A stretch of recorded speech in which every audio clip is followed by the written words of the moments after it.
Tuhan firman-Mu ajaib, kekal meski gunung menghilang. Tiada huruf yang gagal, tak terpatahkan sia-sia. Hidup seperti-Mu ya Allah, lebih dari emas. Aku bersaksi kitab-Mu, kitab yang suci. Mendengarkan firman-Mu, hibur hati yang duka.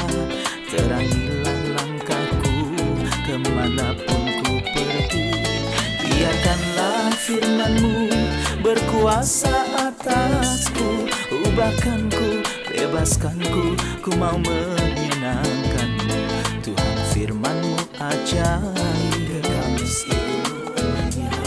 Ubah dan bebaskan aku, mau menyenangkan-Mu. Selamat datang para pemirsa terkasih, kami menyambut Anda sekalian dimanapun Anda berada dalam episode yang baru program studi harian kita, Semua Kitab Suci. Dalam episode ini kita akan membahas kitab Keluaran, sebuah kitab yang hebat. Di episode sebelumnya kita sudah belajar pendahuluan mengenai siapa penulisnya dan waktu penulisannya, serta pembagian-pembagian kitab ini. Hari ini kita akan mempelajari pasal pertama dari kitab Keluaran ini. Saya mendorong Anda untuk mengambil Alkitab Anda dan menyimak program ini hingga berakhir. Para pemirsa terkasih, jika Anda memiliki pertanyaan ataupun permintaan, Anda bisa kirimkan pertanyaan atau permintaan Anda kepada kami. Dengan kasih karunia Tuhan, kami akan mencoba untuk menjawabnya. Sekarang saya akan menyambut tamu kehormatan di studio, hamba Tuhan Yosef Riyad. Selamat datang Saudara Yosef. Selamat jumpa Saudara Riyad. Juga para hadirin di studio, selamat datang. Saudara Yosef, izinkan saya untuk membaca beberapa ayat pasal pertama, kemudian saya akan memberikan pertanyaan. Kita baca ayat 1-7. Inilah nama para anak Israel yang datang ke Mesir bersama-sama dengan Yakub. Mereka datang dengan keluarganya masing-masing, Ruben, Simeon, Lewi, Yehuda, Isakar, Zebulon, dan Benyamin, serta Naftali, Gad, dan Asher. Seluruh keturunan yang diperoleh Yakub berjumlah 70 jiwa. Tetapi Yusuf telah ada di Mesir. Kemudian matilah Yusuf, saudara-saudaranya dan semua orang yang seangkatan dengan dia. Orang-orang Israel beranak cucu dan tak terbilang jumlahnya. Mereka bertambah banyak dengan dahsyat berlipat ganda. Sehingga negeri itu dipenuhi mereka. Matilah Yusuf dan semua yang seangkatan dengan dia. Orang-orang Israel beranak cucu tak terbilang jumlahnya. Anda memberitahu kami di episode sebelumnya, judul kitab ini diambil dari ekspresi pertama dalam ayat pertama. Dan inilah nama. Ya. Jadi inilah judul kitab itu, inilah nama. Ya, Saya ingin menyimpulkan pengajaran spiritual bagi kita. Apakah Tuhan mengenal umat Allah karena nama atau karena jumlah mereka? seperti sudah kami katakan bahwa judul kitab ini dalam bahasa Ibrani adalah inilah nama atau nama-nama. Dalam bahasa Yunani ketika itu terjemahkan dalam Septuaginta, mereka memilih tema dari kitab itu dan menyebutnya Keluaran. Saya melihat sebuah keterkaitan yang erat, baik, dan indah di antara kedua judul. Inilah nama, Keluaran, atau izinkan saya menyebutnya seperti disebut dalam Injil Yohanes pasal 10 ayat yang ketiga. Ia berkata dan ia memanggil domba-dombanya masing-masing menurut namanya dan menuntunnya keluar. Jadi seakan-akan sebelum ia menuntun mereka keluar, ia mengenal setiap domba menurut namanya dan di sana juga inilah nama. Saya ingin menuntunmu keluar, tetapi aku kenal menurut namamu. Dan sebenarnya beberapa orang berpikir bahwa umat pilihan adalah suatu jumlah. Bukan, itu tidak seperti sebuah mikrobus yang saat jumlah penumpangnya sudah lengkap, dia berangkat. Siapapun penumpangnya, supirnya tidak peduli. Tidak, Allah memanggil domba miliknya, menurut namanya. Janganlah takut, sebab aku telah menebus engkau. Aku telah memanggil engkau dengan namamu, engkau ini kepunyaanku. Jadi Allah mengenal kita menurut nama kita dan ini indah. Tatkala kita melihat pada jubah imam besar, kita akan menemukan bahwa imam besar menaruh nama-nama suku di dada, hatinya. Dan ia juga menaruh nama-nama itu di bahunya. Kristus, segala kemuliaan bagi dia, tidak menaruh nama keluarga-keluarga atau suku-suku atau bangsa-bangsa. Setiap orang percaya menurut namanya ada di hati dan bahunya. Jadi umat Allah dikenal menurut namanya oleh Tuhan. Benar, Mereka dipanggil dan dituntun keluar. benar, Sebenarnya kita adalah domba-domba yang Tuhan panggil serta tuntun keluar. benar, Ia membawa umatnya keluar dari Mesir untuk menjadi bangsa yang kudus. benar. Iya, setelah ia menghitung nama-nama putra Yakub yang datang ke Mesir, ia berkata dalam ayat yang kelima, seluruh keturunan Yakub berjumlah 70 jiwa, tetapi Yusuf telah ada di Mesir. Mohon sesuaikan jumlah keturunan-keturunan yang bervariasi. Di sini ada bilangan 70, namun di Kejadian 46 bilangannya adalah 66 lalu 70, tetapi Stefanus mengatakan jumlahnya 75 dalam Kisah Rasul pasal 7. Jika kita membaca Kejadian 46, semua orang yang tiba di Mesir bersama-sama dengan Yakub, yakni anak-anak kandungnya, dengan tidak terhitung istri anak-anaknya, seluruh berjumlah 66 jiwa. Lalu kita menambahkan kepada itu 2 putra Yusuf yang lahir bagi dia di Mesir, tentunya termasuk Yusuf dan Asnet. Jumlahnya mencapai 70. Angka 75 yang disebut dalam Kisah Para Rasul 7 adalah angka 66 yang kepadanya ditambahkan 9 perempuan dari keturunan Yakub. Istri Yusuf tidak terhitung di antara mereka karena ia berada di tanah Mesir. Selain itu yang tidak terhitung Istri adalah Yehuda. karena ia sudah meninggal, dan mungkin juga istri Simeon, dia juga sudah meninggal menurut pemahaman kami dari Kejadian 46. Jadi jika kita kurangi 3 dari 12 orang yang tidak disebutkan, hasilnya adalah 9 dan totalnya adalah 75. Artinya 66 ditambah 9 perempuan jumlahnya 75. Ya. Jadi ketika Stefanus berkata 75 tidak ada kesalahan atau perbedaan yang Tidak bertentangan. ada kesalahan. Ketika tidak. dikatakan di Kejadian berjumlah 66 atau 70, Benar sekali. dan di Keluaran dikatakan berjumlah 70. Kita dituntut untuk jujur dan baca dengan teliti, maka kita akan tahu jawabannya. Iya. Setelah itu dalam ayat 6 dikatakan, kemudian matilah Yusuf. Bukan hanya Yusuf, tapi juga saudara-saudara dan semua yang seangkatan dengan dia. Yusuf mati dan semua saudara-saudaranya dan semua orang yang seangkatan dengan dia. Apa yang bisa kita pelajari dari hal itu? Kita ingat di masa lalu bahwa Yakub takut kepada Esau. Lepaskanlah kiranya aku dari tangan kakakku, dari tangan Esau. Sebab aku takut jangan-jangan ia datang membunuh aku, ibu dengan anak-anaknya. Tetapi Allah mempunyai sebuah tujuan bagi anak-anak Yakub, sehingga mereka tinggal dan pergi ke Mesir sebagai sebuah penggenapan terhadap firman Tuhan kepada Abraham dalam Kejadian 15. Tetapi apakah ada yang hidup selamanya? Mereka mati dan juga meninggal, tetapi mereka mati setelah mereka memainkan peran mereka dalam kehidupan. Benar. Jika Tuhan menunggu lebih banyak, sangat mungkin bahwa kita juga akan meninggal. Namun selama hidup kita harus hidup dalam rencana dan kehendak Allah bagi kita. Dan kita memiliki janjinya. Barang siapa percaya padaku, ia akan hidup walaupun ia sudah mati. Acap kali ada ide-ide yang tak terduga dalam pikiran orang-orang percaya. Ya, Takut naik transportasi, takut hal buruk terjadi. Takut ikut dalam trip karena takut kehilangan nyawa. Dan semua rasa takut yang berkaitan dengan bagaimana kehidupan akan berakhir. ya. Kita harus menyadari bahwa sepanjang orang percaya punya misi dalam kehidupan, dan waktu yang ditetapkan Tuhan belum tiba, Tuhan mampu menjaga orang percaya, bahkan bila ada di tungku perapian sekalipun, atau bahkan di kedalaman sungai, atau di dalam penjara, sepanjang orang percaya atau hamba Tuhan memiliki sebuah misi di atas bumi. Kita tahu bahwa kematian adalah raja teror. Dan kita membaca dalam Ibrani 2, mereka yang seumur hidupnya berada dalam perhambaan oleh karena takutnya Orang kepada maut. Orang percaya seharusnya tidak boleh takut akan kematian, karena kematian membawa kita kepada Kristus. Aku didesak dari dua pihak. Aku ingin pergi dan diam bersama-sama dengan Kristus. Itu memang jauh lebih baik. Dan seperti sudah Anda katakan, hamba Tuhan itu kebal dari kematian sampai misinya selesai. Jadi, jika misi saya belum selesai, tidak ada seorang pun yang dapat mengambil satu hari pun dari hidup saya. Karena ia tidak akan mampu mengambilnya sampai misi terselesaikan. Amin. Kita rehat sejenak dan kembali untuk menjawab pertanyaan hadirin.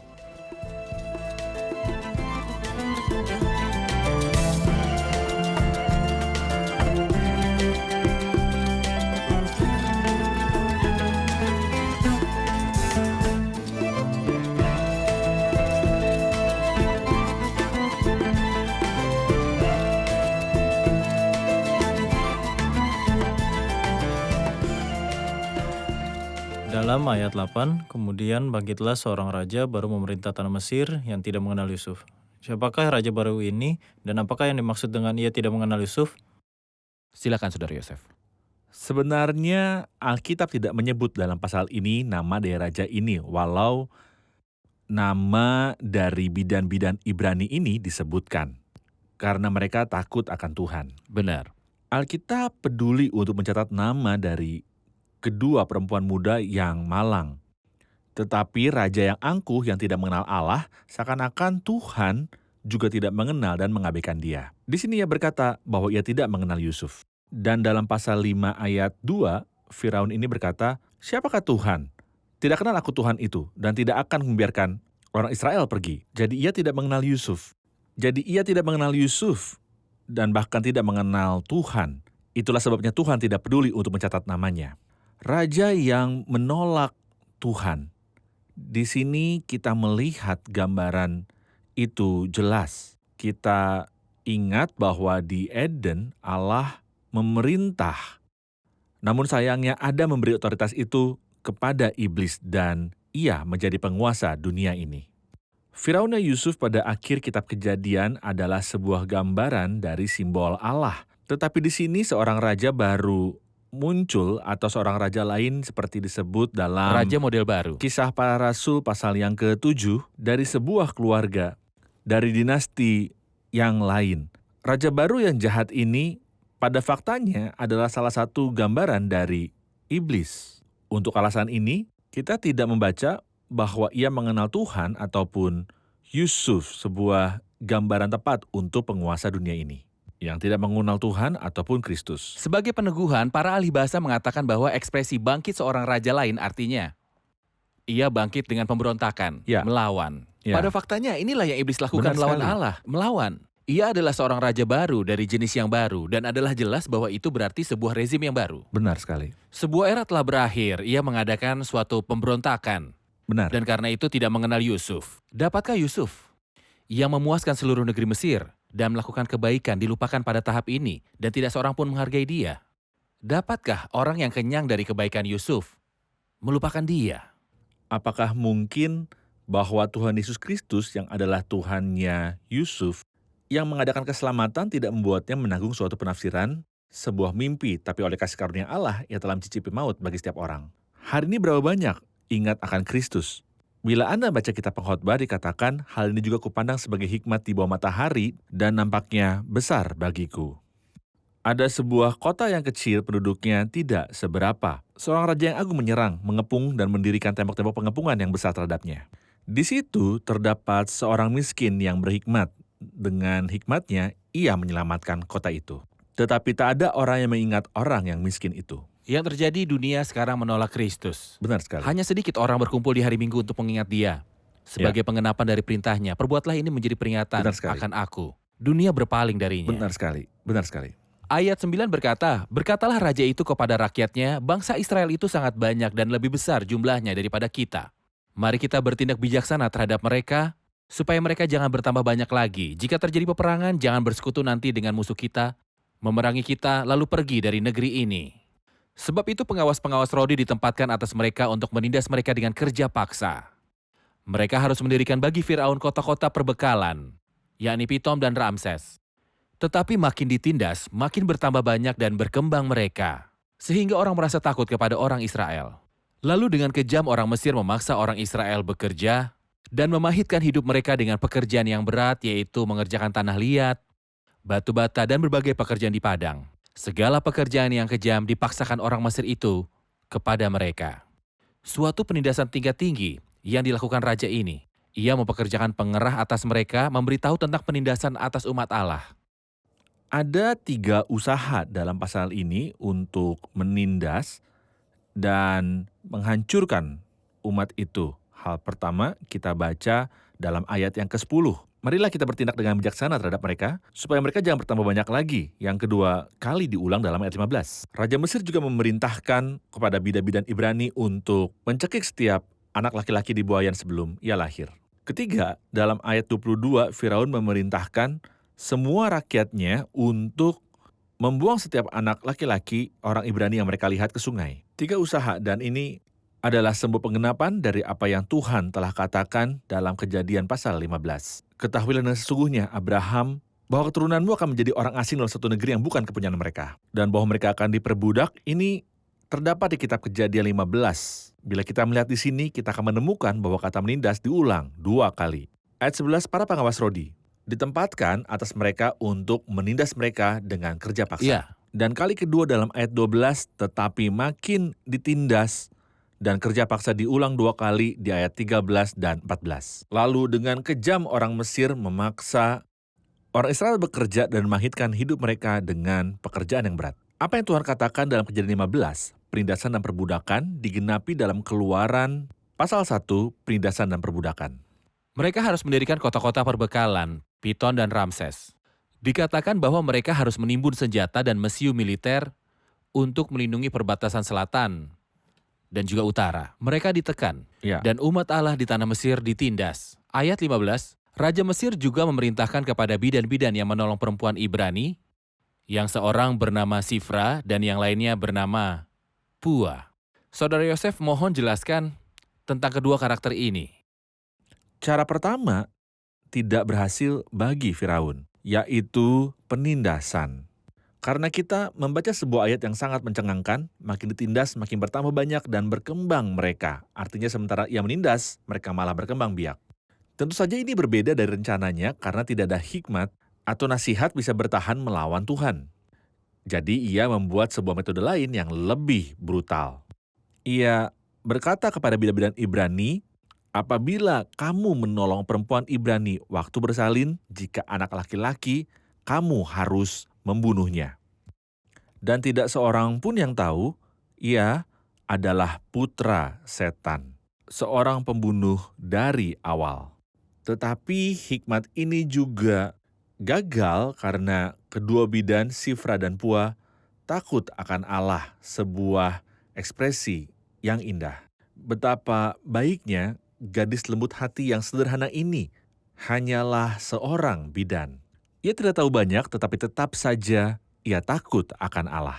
Dan upahnya datang tanpa diragukan lagi. Karena Allah berkata, jauhlah hal itu daripadaku, sebab siapa yang menghormati aku, akan kuhormati. Mereka membiarkan anak-anak itu hidup, Tuhan memberi mereka keluarga dan menghormati mereka. Dan seperti yang sudah saya katakan sebelumnya, bahwa nama Firaun tidak disebut dalam pasal ini, tapi nama Sifra dan Pua justru dicatat dalam Alkitab dan juga di surga.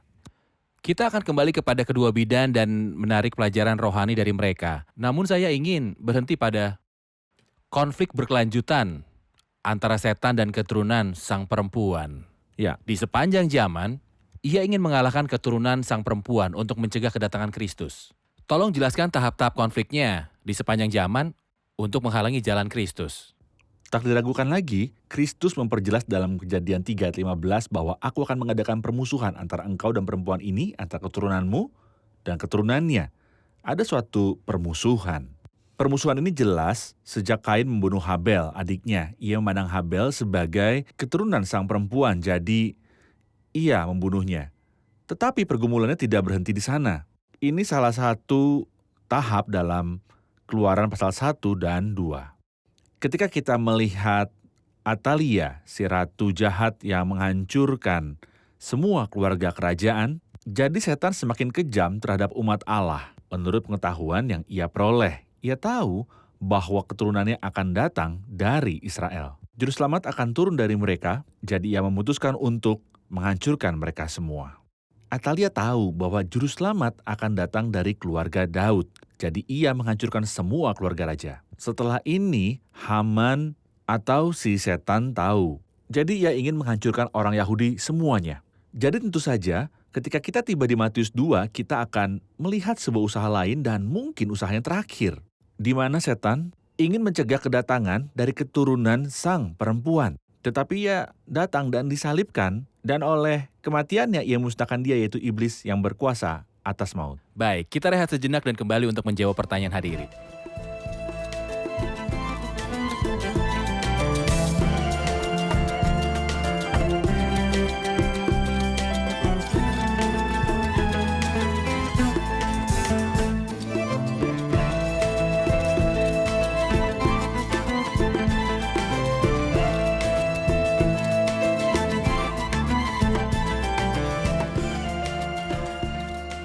Dalam ayat 15, Raja Mesir juga memerintahkan kepada bidan-bidan untuk menolong perempuan Ibrani, seorang perempuan bernama Shifra, dan yang satu lagi bernama Pua. Apa arti dari nama-nama bidan itu, Saudara Yosef? Silakan Saudara Yosef. Dua nama yang indah. Nama-nama tersebut adalah nama-nama Mesir. Karena mustahil Firaun meminta perempuan-perempuan Ibrani untuk membunuh anak laki-laki orang Ibrani. Dan sekalipun mereka adalah orang Mesir, mereka takut akan Tuhan dan ini indah. Setiap orang dari bangsa manapun yang takut akan Dia dan yang mengamalkan kebenaran berkenan kepadanya. Dan Tuhan menghormati kedua perempuan yang menghormati Dia. Pertama, nama Shifra artinya kecantikan. Dan Pua mungkin semarak atau keindahan. Keduanya adalah nama yang baik, tetapi yang lebih indah adalah bahwa mereka takut akan Tuhan. Dan bahwa Tuhan mencatat nama mereka di Alkitab, kitab besarnya Allah. Sementara ia tidak mencatat nama Firaun, ia malah mencatat nama bidan-bidan yang takut akan Tuhan. Keduanya takut akan Tuhan. Ya. Tetapi apa yang dikatakan tentang Allah lebih baik. Ia melakukan yang baik kepada mereka serta memberi mereka rumah tangga. Benar. Saudara Yosef, tolong beritahu kami tentang prinsip Alkitab. Jauhlah hal itu daripadaku, sebab siapa yang menghormati aku akan kuhormati. Ini adalah sebuah prinsip ilahi, bahwa Tuhan tidak dapat mengabaikan orang yang telah menghormati Dia, siapapun. Allah itu tidak pilih kasih dalam menilai dan mengadili. Seperti sudah kita sebut, mereka ini adalah perempuan-perempuan muda dan nilai mereka di dalam masyarakat rendah. Namun Allah beda menyikapinya. Saya dapat melihat 3 kemurahan Allah terhadap mereka. Pertama, Ia menyelamatkan mereka dari Firaun. Karena Firaun yang brutal dan berniat untuk membunuh semua anak laki-laki dari bangsa ini. Saya pikir Ia tidak akan ragu untuk membunuh mereka jika Ia tahu apa yang telah bidan ini lakukan. Namun Tuhan menyelamatkan mereka, atau seperti dalam malaikat Tuhan berkemah di sekeliling orang-orang yang takut akan Dia Dan meluputkan mereka. Atau seperti Mazmur 91 katakan, hatinya melekat kepadaku, maka aku akan meluputkannya. Aku akan membentenginya sebab ia mengenal namaku. Upah kedua, ia membuat mereka berumah tangga. Mereka tidak mengajukan keluarga dan upahnya dengan hal yang sama. Kamu tidak mengajukan keluarga, maka aku akan membuatmu berkeluarga. Dan upah ketiga dan yang terbaik, nama-nama mereka tercatat di Alkitab. Ketika Allah ingin memulihkan, memberkati, dan memberi upah, Ia dapat melakukannya.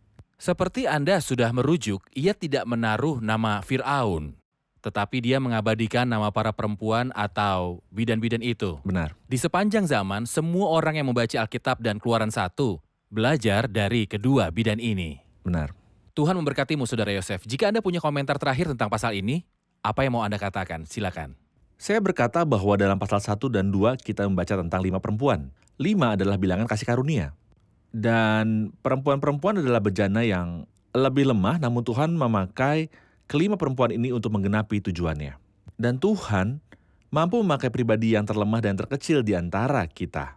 Kelima perempuan itu adalah Shifra, Pua, Yochebed, Miriam, dan Zipora dalam pasal yang kedua. Jadi dalam 1 dan 2 kita membaca tentang Shifra, Pua, Yochebed, Miriam, dan Zipora, 5 perempuan yang Allah pakai. Dan saya berharap bahwa berapa lemah pun kemampuan-kemampuan para pendengar merasa bahwa ia tidak dapat melakukan sesuatu yang besar, hal terkecil yang Anda lakukan bagi kemuliaan Tuhan, Tuhan tidak akan lupakan. Semua anggota tubuh Kristus mempunyai pekerjaan. Benar. Pekerjaannya berbeda-beda, tetapi Benar. semua memiliki pekerjaan. Benar. Ya, terima kasih Saudara Yosef. Kita sudah di akhir episode, kita rangkum bersama hadirin. Apa yang Anda pelajari di episode ini? Kita melihat di sini bahwa Alkitab mencatat nama-nama kedua bidan, tetapi tidak menyebut nama Firaun, karena bidan takut akan Tuhan. Baik. Kita melihat Firaun berusaha menghancurkan umat Allah 3 kali. Yang pertama, ia menindas umat itu. Yang kedua, ia memerintahkan para bidan untuk membunuh setiap anak laki-laki. Yang ketiga, ia memerintahkan semua orang melakukan hal ini. Tetapi pada akhirnya, kita melihat kedaulatan Allah mendominasi segalanya dan mengendalikannya. Allah berdiri di pihak umatnya, jadi kalau Allah di pihak kita, siapakah lawan kita? Terima kasih, Tuhan memberkati. Terima kasih Saudara Yosef, Tuhan Tuhan memberkati. memberkatimu. Pemirsa terkasih, seperti yang kita pelajari dalam episode ini, kitab ini dimulai dengan ekspresi inilah namanya. nama-nama umat Allah, nama putra-putra Yakub yang sangat berharga di hatinya Tuhan. Dan juga di akhir pasalnya yang pertama, dia menyebut nama para bidan yang begitu berharga karena mereka takut akan Tuhan.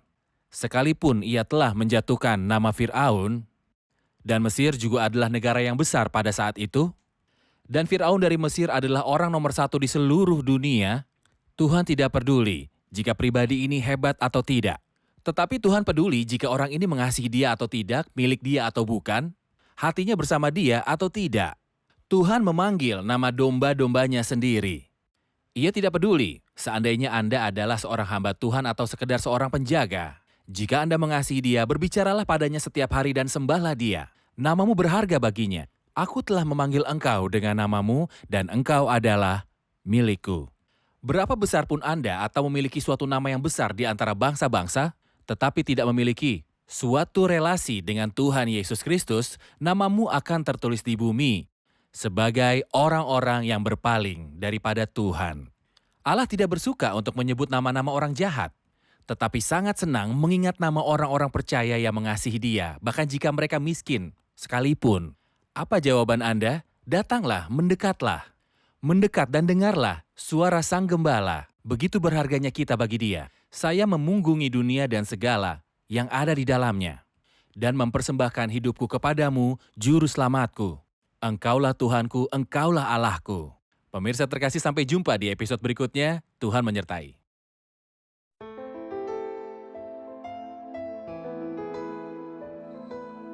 Tuhan firman-Mu ajaib, kekal meski gunung menghilang.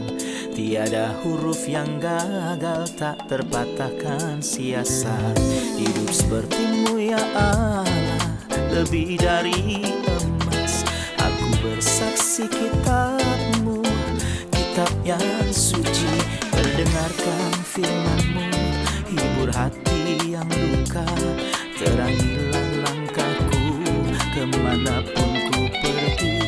Biarkanlah firman-Mu berkuasa atasku. Ubahkanku, bebaskanku, ku mau menyenangkan-Mu. Tuhan firman-Mu ajaib, kekal meski ubah dan bebaskan aku.